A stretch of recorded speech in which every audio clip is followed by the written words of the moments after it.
Profile.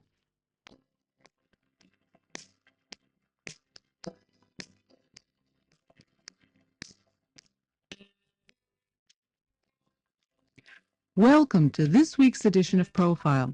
I'm Melinda Hull of Radio Japan, and today I have the pleasure of talking with Masumi Muramatsu. Mr. Muramatsu is the co-founder and current chairman of Simul International, a company headquartered in Tokyo which specializes in translation, interpretation, and business services. Mr. Muramatsu also himself has had a long and extremely illustrious career as an interpreter between Japanese and English. He's also active as an author and has taken a strong interest in issues related to cross-cultural communication. Welcome, Mr. Muramatsu, to Profile. It's a real pleasure to have you here today. Thank you, Miss Hao or Melinda. Yes.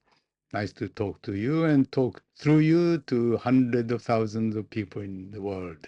Yes, well, I'm sure they'll be very interested in what you have to say today. Thank you. Well, now, first off, I'd like to ask you, how did you become an interpreter? By asking to be an interpreter back in 1949, many decades ago, Japan was under the Allied occupation. Yes. Read it, U.S. occupation mainly. I got my first English using job as a clerk typist. I studied hard and had the nerve to ask my boss, give me a chance to be an interpreter. That's in your interest. And so, well, when you became an interpreter, how did you get a handle on the living language? It's very easy to read a language. Passive knowledge of a language is not hard to come by, but being able to talk to people and understand what they're saying is very difficult. How did you do that? To begin with, I was a fairly talkative or loquacious kid. I was never afraid of speaking up. If I make a little mistake, so what? I'm not going to lose my life. All I lose is a bit of pride, as somebody told me. And I saw many movies. In retrospect, as a very small boy, before going to school, my father used to take me to movie theaters all the time. So right after the war, when the war ended, Japan had a lot of stock or inventory of pre-war imported films. Oh, really? I didn't know that. Had not been released. French movies, an awful lot. I learned my first French in movies. How to tutoyer when a man and woman change from je vous aime to je t'aime. But I saw many English language movies. One of the very first was Casablanca. Oh, that's in which I learned like a visa.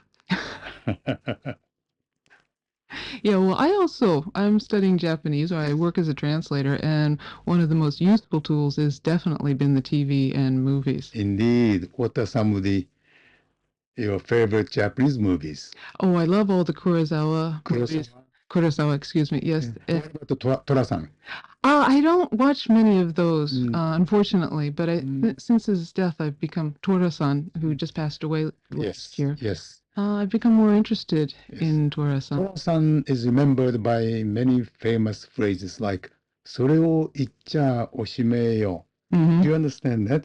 それを言ってはおしまいです. That's what it means. Now, if you would translate this word for word, very literally, if you say that, that would be end of whatever, end of it. In other words, better not say it. My favorite translation is some of the things in life are best left unsaid. That's true. Very true. Well, now, Mr. Muramatsu, you've worked as an interpreter to many, many top officials in the Japanese business world and also in government circles, including many prime ministers. Your participation in the first 9 summits of the G7 nation, I think, attest quite clearly to your skills. I'm sure you've been present at many history-making moments. Could you tell us about 1 or 2 of them? Well, like the Apollo landing on the surface of the moon, 1969, when Neil Armstrong said that's one small step for man, a sexist language, one giant leap for mankind. There are several of us colleagues working for several stations, including, of course, NHK. I was one of the very first human voices that transmitted that message from out of this world to the Japanese living rooms. That was the event that made so-called simultaneous interpreting famous. And a lot of people who admired how quickly, how promptly that was being done, wanted to become interpreters, and they did. Oh, really? Yes.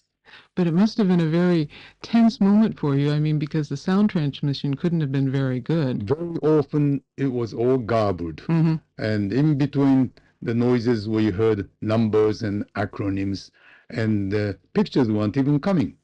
And the interviewers, scientists, astronomers turned to us interpreters. Mr. Muramatsu, what do you get? Do you hear something? And the camera is aimed at me.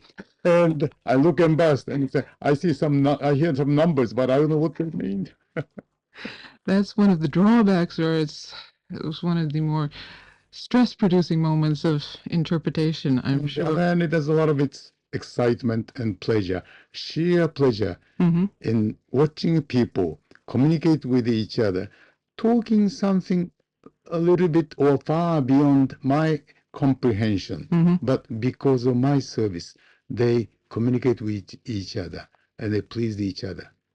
Yeah, when you think about it, it's an American on the moon, and you're transmitting his thoughts, his first words to the entire Japanese nation. I'm helping write a chapter in history. Yes, you definitely were.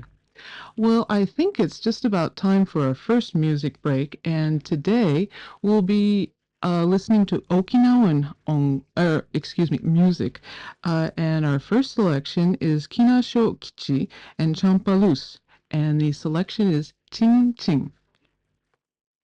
Ching.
That was Jin Jin, and it was by Kina Shokichi and Champalus.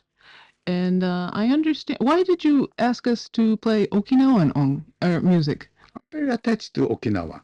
Really? Somehow, I visited Okinawa 6, 7, 8 times, even going back to the days during the U.S. administration.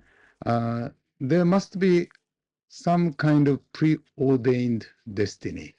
In my school, I was born in 1930. So 36, 37, started going to primary school. My first teacher was from Okinawa. He had a strange family name. That kind of aroused my interest. And during the terrible war years, I was too young to go to war, too old, too grown up to be evacuated to the safe countryside. We middle school boys were working in the munitions factory, in fact, building aircraft. And my colleagues, co-workers were young girls, high school girls, mobilized from Okinawa. And I'll never forget them because they went back during the height of the airways, and so I don't know what happened to them. Mm. So shortly after the war, I made my visit to Okinawa. And I love the people, music, and I'm fascinated by its history. Oh, I've been there once.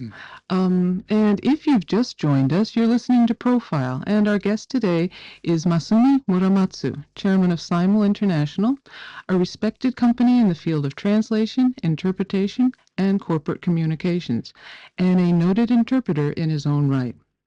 Now, interpretation is, I think, one of the most demanding and stressful professions around.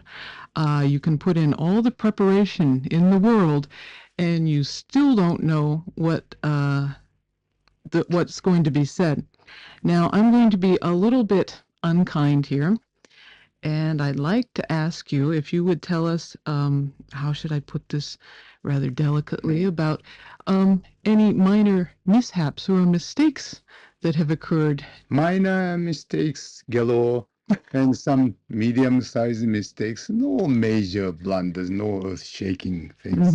No war had ever started because of my mistranslation. But in my fledgling days, I didn't know the word agenda. You know, agenda you talk about for a conference. Yes. Every time I heard that word, I thought the American was talking about gender. And I kept wondering, how come sex comes into this discussion? Fortunately, I avoided translating it into sex. But I have had my moments of deep satisfaction, having done a good job. Can I tell you one? Yes, My I'd really like favorite episode, when the Prince of Wales, Prince Charles, visited Japan over 10 years ago now. He addressed the Japanese people through the Japanese parliament called the Diet, joint sessions. And of course, television and radio carried his voice and my interpretation, which was not simultaneous, consecutive. At one moment when the prince was talking about growing cultural exchange between his country and Japan, he said the British people were delighted that Prince Naruhito, then the later Crown Prince, chose Oxford to further his education. However, and his voice changed its tone a little bit, had my view been asked for, I probably would have recommended Cambridge. Of course, a bit of chauvinism, a bit of course, but that's nice, regal humor, I thought. And when I translated that into Japanese, I put on a proper degree of, humor to make the audience laugh or be amused to the degree the prince expects. But I added a word. I would have probably recommended Cambridge, my alma mater, Japanese word boko, to make sure that every Japanese person listening or watching that television program would understand the prince was really joking about two rival schools, right? And that was one of my better moments. Do you have any others that you'd like to share with us? Oh, I'm more comfortable sharing your anecdotes of my minor failures. Like the prime minister of a certain friendly country, an English-speaking country, was visiting Japan about a year and a half ago.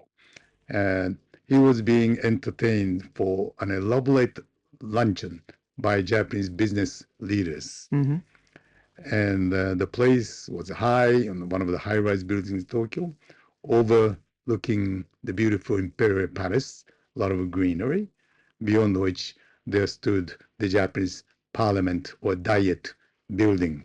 As the first dish was being served, he said, I feel your Japanese diet is more sophisticated than ours. I thought he was talking about the two legislatures. And having known a little bit about that country, where the members of the parliament often exchange in very verbal fight, if not fist fight, not like sometimes in Japan. And I translated it like that. But response didn't make sense to the prime minister, and I immediately realized he was complimenting Japanese food, Japanese diet, not as rich in calories or fat and beautifully presented Japanese or double, but two meanings of the word double. I'm word diet. So that's one of my mistakes. It's a very easy mistake to make. I think mistakes are inevitable. But then those people laughed with this icebreaker at my small expense. I had a little red face. I think you have to be humble to be an interpreter. But I'd like to now take another music break. And again, we'll be listening to a song from Okinawa. And this time it'll be a traditional minyo song. And the name of the tune is Asadoya Yunta. さあ、朝どやの小山によ。アンジュラサマリバシよ。また針のつんだらかのしゃまよ。さいみしゃからりましさよいよい。こよさしろさすりばしまたはりの。すんだらかのしゃまよ。さみざししょうのこよたらよ。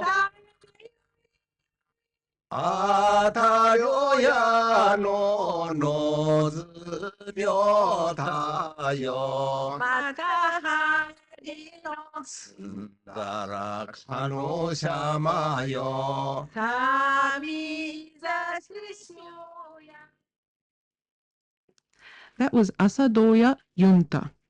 I'm Melinda Hull, and today I'm talking on Profile with Masumi Muramatsu, one of Japan's top interpreters between English and Japanese. Now, I'd like to ask you, if you don't mind, there's, I think, some things that you face as an interpreter that are particularly difficult to interpret or translate. And I'm thinking here particularly of humor. How do you handle such situations? One, Melinda, the interpreter himself or herself, had better have some sense of humor. In my case, I have had good fortune of cultivating my own sense of humor because I've interpreted many jokes and made the people laugh. Mm-hmm. In my earlier days, I admit once or twice, at least twice, I had to say, I am sorry, this is meant to be a joke, please laugh, and people laugh. But of late, I've been very successful in conveying humor, jokes particularly. I can not always, but very often anticipate the punchline. Mm-hmm. Can I tell you about one recent example? Yes. There was an international symposium about machine translation.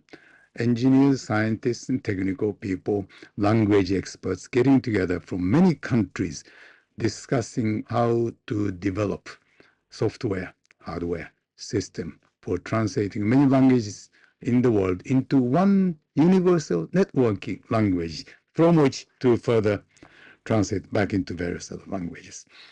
And a Russian delegate, a scientist, told a wonderful old-fashioned Russian anecdote about the new subject.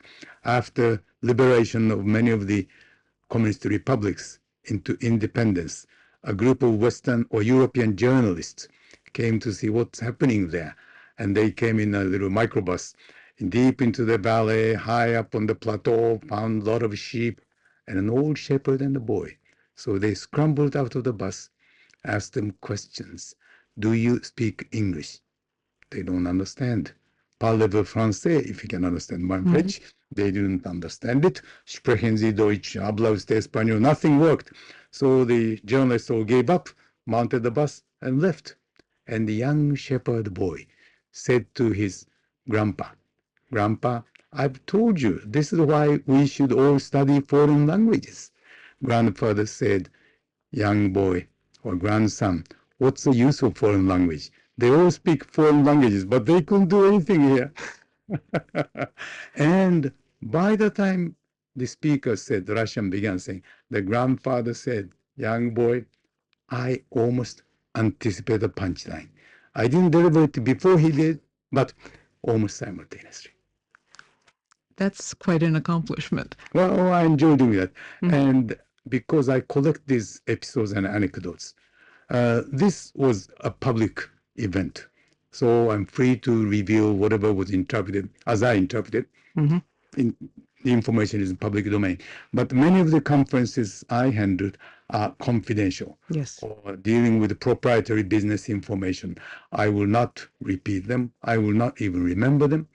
I remember some of them, but people think I remember more than I really do.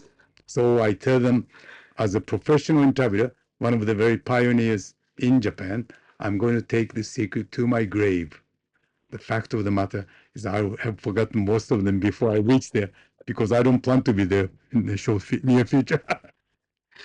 Well, are there any other areas that you find particularly difficult to interpret, or are there certain things that you won't do because you don't think? So many things that today I won't do, in all fairness to our clients. Mhm.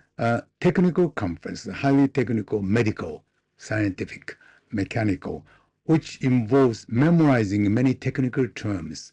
I leave them to young interpreters who have finished training. Many of the good interpreters, best interpreters, are trained by ourselves. If I mention a name, we run a school called Simon Academy.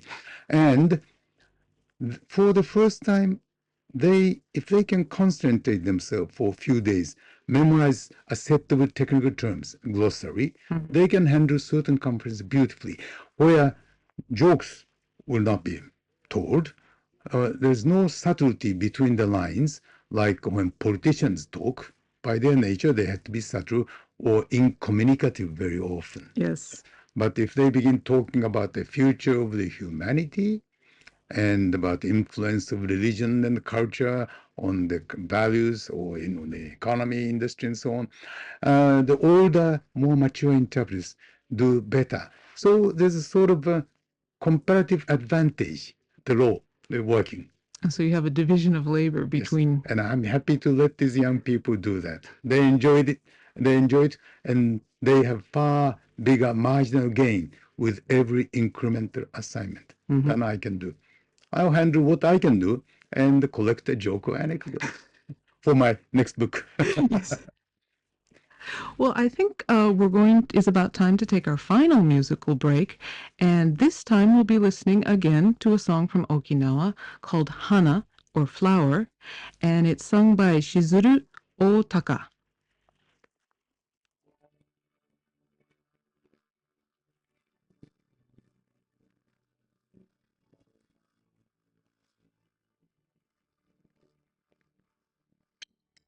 川な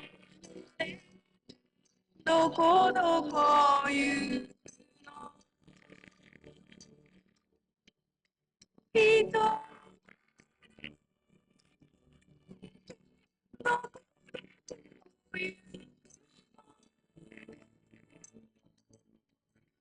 そんな流れが続く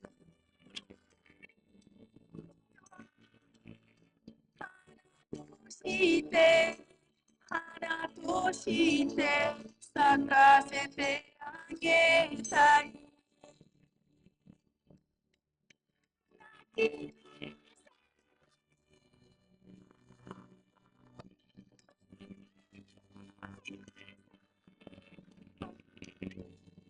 いつの日かいつの日か花を咲かそうよ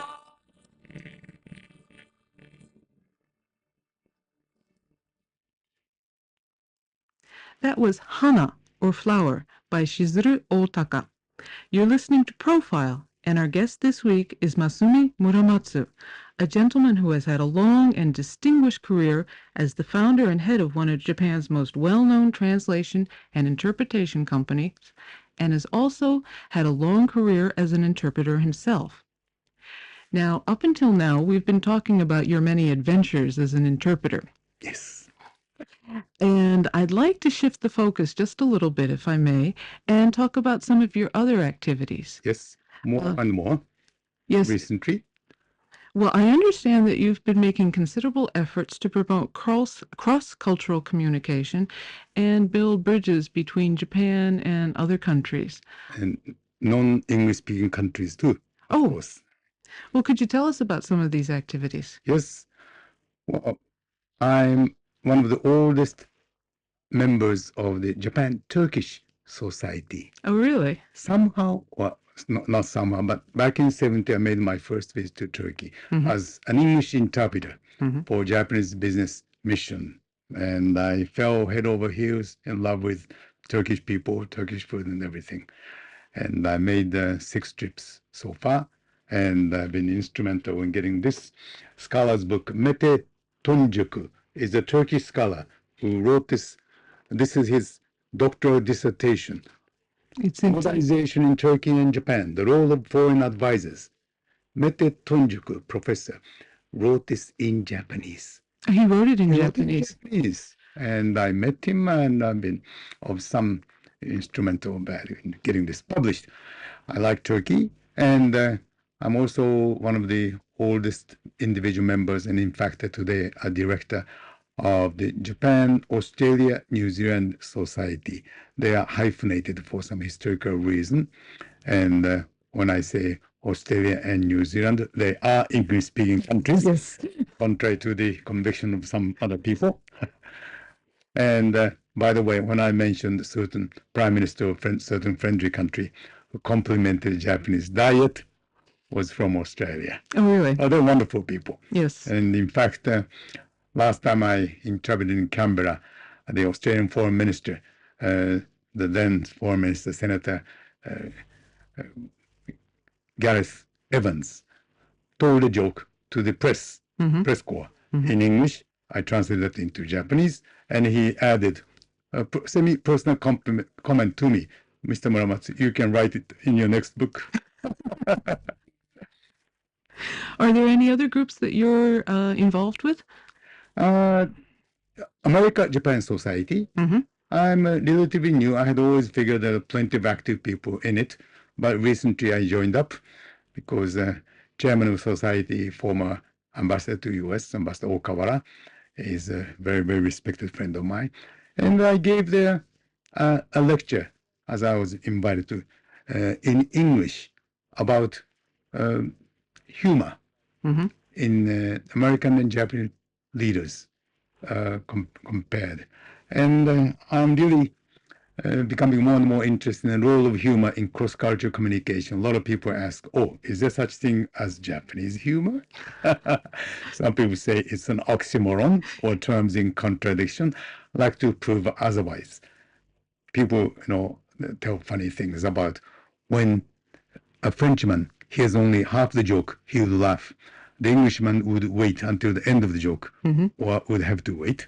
Or the German would philosophize all night and laugh next morning. The Americans say that's an old joke, and besides, you don't tell it right. And the people say the Japanese full of smile without understanding it. But if anybody says that, I will reply, well, we value harmony. So when everybody else is smiling, we smile. We later have a conference to decide whether to laugh or not. To build a consensus. That's right, consensus. Well, I think the Japanese are very funny people. I've always Once the found... ice is broken. Yes. Yes. But the Japanese haven't made efforts to export our humor. It's very some of the better movies that I see today Today, yes. are Very humorous. but when I watch them in Japanese, they're really funny, but I think there's no way you could translate this and make it sell overseas. That's true. A lot of it lost in translation, as people say. But in the future, there should be more and more Japanese comedies. And I like to be a Japanese comedian, a clown.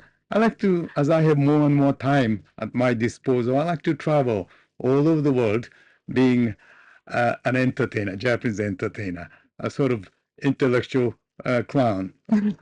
A good humor ambassador. I hope so. Yes, well, I think you'd make a very good one. I also understand, in a slightly different vein, that you've written a number of books yourself. Yes. Could you tell us about some of them? The first one was 19 years ago, called I Couldn't Speak English Either. either or either, up to you. Yeah. 私も英語が話せなかった。That Mhm. was how, during the war, I first had conversation with prisoners of war. Oh, really? And wish I can tell you more about it. That was a very heartwarming experience for them too, I trust. And then worked for the U.S. military, went to Washington, D.C., became simultaneous interpreter for the U.S. government. I was trained by U.S. taxpayers' money.